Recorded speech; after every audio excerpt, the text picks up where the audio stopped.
নয়ন ভাই কি করতেছেন? আমি ভাত খাইতেছি। ভাত ভাত খাইলে তো সবাই তো ভাত খাইয়ে উঠছে। আমি 5টা গরু হুতাম, ওই গরু যারা লাগে কি করতেছি। 5টা গরু লেগে এই আর দাঁড়াইতেছ? হ্যাঁ ওদের দাও চুরি হুমানে দাঁড়াইতেছ। তো ঈদ কবে? কালকে। ও তো সবাইকে ঈদের শুভেচ্ছা। এই ঈদের জন্য চুরি দাঁড়ানো হচ্ছে আমাদের নয়ন ভাই। তো তার কাছে আমরা আসি সবসময় চুরি দাঁড়াতে।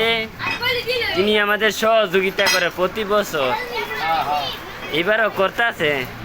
তো আশা করি ওনার লোকটা অনেক ভালো, সবাই তার লাগে দোয়া করবেন।